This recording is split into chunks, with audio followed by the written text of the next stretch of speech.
Yo, what's going on everybody? It's your boy Naruto Explain It, bringing you guys another Boruto 2 Blue Vortex discussion. Today, I wanted to talk to you guys about something that popped up in the last chapter that really stood out to me, which is the moment of tension between Damon and Kawaki and why there is more to that whole interaction than you might have originally considered, which is why in today's newest Naruto Explain video, I wanted to talk to you guys about why the interaction of Damon and Kawaki in chapter 14 is yet another very slow build towards an eventual confrontation between the two, and why the story needs this more than some of you guys have likely given some thought to. So as we all know, during chapter 14 of Boruto 2 Blue Vortex, we had the scenes where Boruto was being interrogated by Konoha for all the information he had in regards to the awakened Shinju, any information Boruto had on Jura, and most importantly, he was made to answer for the biggest crime ever committed in the history of the entire ninja world, the murder of Naruto Uzumaki and his wife Hinata Uzumaki, which, as we've gone over a few times here on the channel, the death of someone like Naruto, that's more than just killing a Kage. That's not the same as like killing Chojuro. Killing someone like Naruto is killing the biggest symbol of peace that the ninja world has ever had, to the point that the tale of Naruto Uzumaki hundreds of years later is going to end up being there with some of the stories that are in existence about the Sage of Six Paths, where people in the universe think there's no way in the world that one man would be able to accomplish that much in only 33 years of his lifetime, which, as a reminder, Naruto at the age of 33 was sealed away by Kawaki. While all this is going on, we had Kawaki looking as smug and overconfident as he ever looked. As the old country expression goes, he was counting his chickens before they hatched. In Kawaki's mind, he believed that he had won and that there was nothing left for him to worry about, because nobody would ever believe a word out of Boruto's mouth when it came to the most important stuff, in particular anything that had to do with omnipotence. In his mind, this was essentially checkmate, and there was nothing that he would ever have to worry about ever again, because he finally won. Yet it was during this time where he had his arms behind the couch and he was finally resting, thinking that his job was done, that Damon decided to play spoiler by speaking a very uncomfortable truth, but one that Kawaki needed to hear in that moment, which is that Kawaki shouldn't be so overconfident now that Boruto is being interrogated. Damon was intentionally pushing his buttons to get under his skin, but he told Kawaki everything that he needed to hear, and this was not by mistake that the narrative has shown us this twice in less than 10 chapters at that, of Damon both provoking Kawaki and warning him that he's getting very close to getting exposed. In chapter 6 of Boruto 2 Blue Vortex, Damon tells Kawaki that he better take the threat of the awakened Shinju way more seriously, because it could be a potential thumbscrew to the big lie that he told. He correctly said that nobody is going to believe Boruto or Sasuke, because each of them, they're considered criminals, and Konoha want them both executed. However, he did say that if the awakened Shinju pull up into Konoha and they start asking around about Naruto, there will be people in Konoha who realize that Kawaki, he's been lying this whole time. Kawaki's face, that whole discussion, made it clear that Damon, what he was saying was pissing him off. He looked every bit like someone who got their willfully ignorant, blissful delusion bubble pop, and they got dropped right back into reality in a place that they never wanted to face. Damon then said, and I'm paraphrasing here, but he basically told Kawaki to fix that look on his face before he fixed it for him, and said that he didn't care what happened to Kawaki, unlike his sister Ada. That prompted Ada to try and calm down the whole situation, but Kawaki was visibly pissed off. In Damon's words, they struck a chord with him, because if someone as ADHD prone as Damon is able to put all the pieces together that Kawaki was running close to being exposed, then so had Kawaki likely come to that conclusion. And his annoyed face as Damon spoke, it gave off the impression that he was under the belief that he had more time, and the Shinju, they were now a problem that he had to keep his tabs on in order to keep them on check, and most importantly, keep his life in check. At the time, there were still people who didn't understand why Damon said this and thought it was a reach to say that Kawaki was in danger, which is why in chapter 14 of 2 Blue Vortex, Ikimoto takes it a step further and remakes the conversation but applies it to Boruto, and this time he spoon feeds what Damon is saying so that anyone who is confused doesn't look for breadcrumbs so much as now they're looking for chunks of bread, and in some cases, with the words Damon's using, entire loaves of bread on the ground,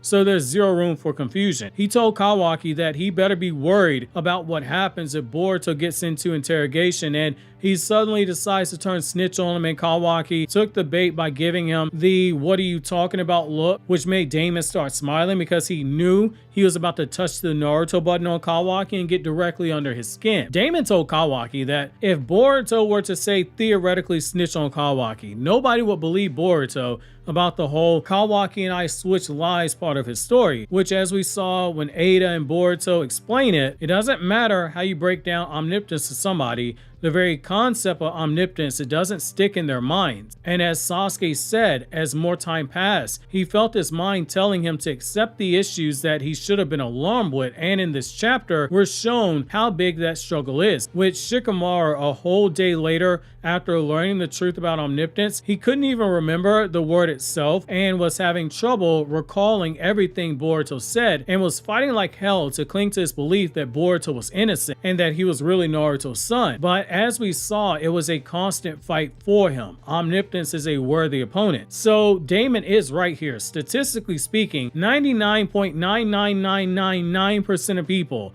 they won't believe that part of Boruto's story, because as Momoshiki said, and as the fandom tends to forget, this is not like Genjutsu where it gets reversed. People's minds, they stay altered, and omnipotence, it is a fight that people have daily until they stop fighting it. It forces you to accept the lie. And if you choose to fight against it, it's a daily thing. However, Damon took it a step further by saying, you lied about Boruto killing Naruto and Hinata. That took place after omnipotence. Omnipotence is not going to protect you, fam. Damon was laughing when he said, it'll be funny to see how people react to that bit of information. This led to Damon once again being scolded by Ada for pushing Kawaki's buttons, but this whole scene shows that there wasn't any real love lost between the two, and Ada's words about Damon poking at Kawaki are what we should be focusing on here, implying this has happened more than just the 2 times we saw it. It's the kettle heating up right before it begins to whistle as the steam blows out of the kettle on the stovetop. But as we're still a ways away from it, it is important to note that that kettle, it is getting hot. It's not whistling, but that kettle is hot. While Kawaki himself was confident nothing Boruto says will matter,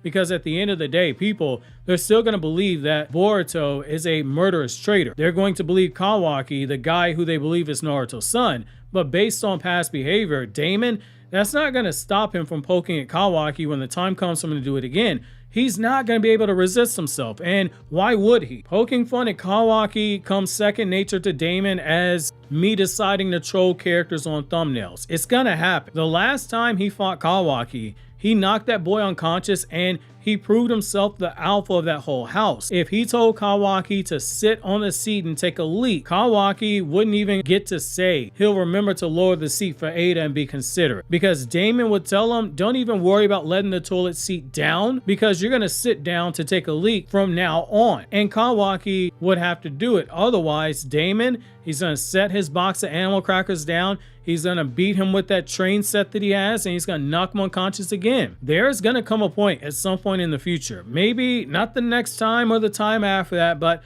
there will come a point in time where Kawaki hears what Damon is saying and he eventually lashes back out and gives Damon the fight that he wants. Maybe it's when the walls begin to close in and people follow up on what Boruto said about Naruto being alive. Maybe it happens when more people, particularly important people, realize the truth the way that Amato did and the way that Shikamaru is struggling to hold on to, which again, that is a very high bar to clear, since Kawaki being a literal cyborg when Naruto's son is not a cyborg, and Sarada passing out baby photos of Naruto and Boruto didn't get people to look at Kawaki and say he's a fraud. But whenever that moment pops up, Kawaki's gonna take that frustration out on someone, and my guess is going to be Damon, or it's going to be Ada, because Damon has been the main one picking a fight with them over this topic, and as is the case with regular people, oftentimes when someone's mad at you, they're not really mad at you, they're mad about something else, and you just happen to be the person that they're taking it out on. What will be very interesting here is that the last time we saw these two mix it up, Damon bodied Kawaki, and he did him dirtier than Rock Lee did Naruto and Sasuke in front of Sakura. They stood no chance. We haven't seen Kawaki at full power yet in Two Blue Vortex, and with how many L's he's taken back to back to back, this is one of those times where you have to believe that before their clash, Kawaki ends up getting some kind of an upgrade, since he's not really one to lean into the whole way of the shinobi training. He looks for cheat codes via the karma and ninja tech. He's making a lot of the mistakes that Boruto made in early Boruto, where he would use ninja tools instead of relying on his own power. And Amato has watched Kawaki get bullied by Jura and be too shook to even attempt to jump Jura when he and Delta had a chance.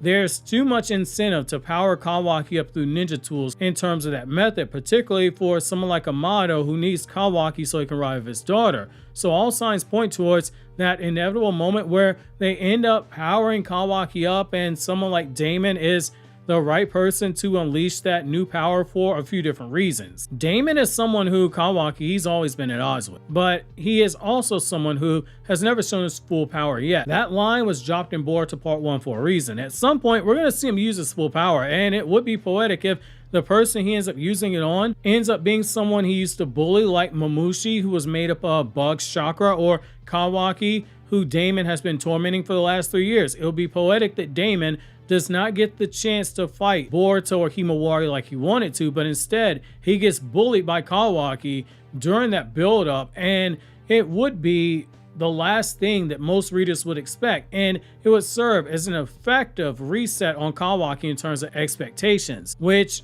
I think we all can agree the guy, he is in desperately need of something like that. With long-term storytelling, you plant seeds either for one or two things. Either you do the Chekhov's gun approach, where it comes back in a major way, which you guys have heard me use Chekhov's gun a lot, but I'm using a new term for you guys. So you also have the false gun approach, which is you plant the seeds or something, but you never address it later on because it was meant to be a misdirection that had no true payoff. Famous example being what's happening in Jujutsu Kaisen as the manga is getting ready to end as of this recording. There's a certain plot point that's brought up that is never shown. While this could be a similar situation, I personally don't think that this is what that moment is meant to be when it comes to Damon using his full power, or Damon and Kawaki potentially getting into it. This feels like there's a clash coming between these two giants at some point, just given all of the slow burning nitpicking that Damon has done. From a narrative perspective, there's too much going on to distract us right now for it to not be something intentional. A really good writer knows how to set up a proper subversion of expectations by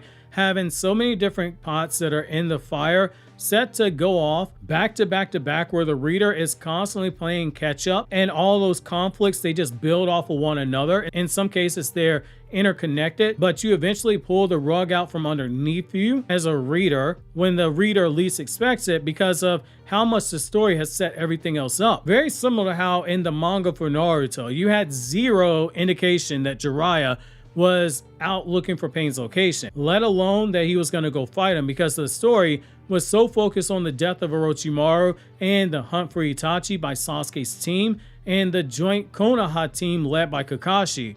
That's a classic example of how you do Kawaki versus Damon in terms of a battle. It's something that when it pops up, it should be when you least expect it. Just like how this anime explain video pops up on the left that you didn't expect to see, or this Boruto 2 Blue Vortex chapter review that you should check out if you haven't seen the review already. And remember those magic words: Shinju DNA is love, Shinju DNA is life.